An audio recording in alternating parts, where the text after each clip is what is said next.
Hello everyone, and welcome back to another informative sharing video right here on Dinh Duy Cuong's YouTube channel. In today's detailed video, I am going to answer a specific question from one of our viewers. They are asking about the very important buffer feature found in the layout section of the Optitex software. This is a very useful and essential feature, and practically all garment industry software layouts have it included. This feature helps us create a protective buffer zone, which can be effectively applied in cases where we are laying out cotton fabrics or sample layouts. This way, when we cut one individual piece, it absolutely won't affect the other surrounding pieces. Right after this, I will guide you step by step on how to use it properly. And if you're watching this video right now and haven't subscribed to the channel yet, please hit that subscribe button to support Dinh Duy Cuong's channel. First, you need to navigate to the Global P4 section. Look closely here, it has a specific icon like this, Global P4. Then, look down below.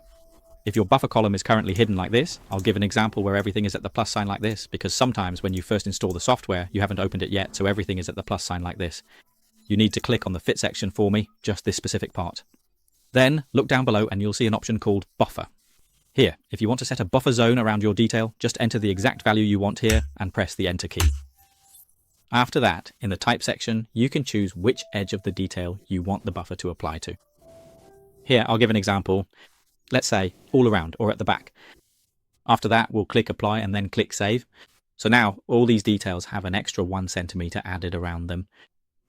And when we place two details close to each other, since each detail has a 1 centimeter buffer, the two details will be 2 centimeters apart. And now, after we've done this, you'll click the button for Automatic Layout Arrangement. And after you've finished arranging the layout automatically, if you want to print it out and want to hide the new buffer area, then you can also completely remove that specific buffer area if you really want to. For example, if you want to print your design out exactly like this example, and in case you want to print it with the buffer area included, that's fine too. You can just print it as is. When you print, remember to check the plot buffer option and then simply click the OK button to proceed. When you are ready to print the layout, open the layout printer to print it, and you'll see that our details here have an extra outline around them. This is so that when you cut, you'll be able to carefully cut along this specific outer boundary line, right? But if you actually want to hide this buffer line, you can easily remove it for me. Down here at the bottom, there is a button labeled Remove Buffer. Simply click on it once and then click on it once again. All of these specific details will now have spacing exactly like this. This kind of layout is very suitable for when we are laying out the pieces to cut the patterns. Later on, when we finally cut out the details, these pieces will not affect each other at all, and you can securely pin or clip them onto stiff boards, right? And at this point, you just click the button to print. You will see that when you print the document, the details will have this kind of generous spacing. That is all there is to it. Just like this.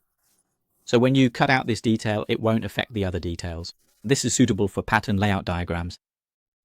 If you find my video helpful, please subscribe to support the Dinh Duy Cuong channel. Hello everyone. See you again in the next sharing videos.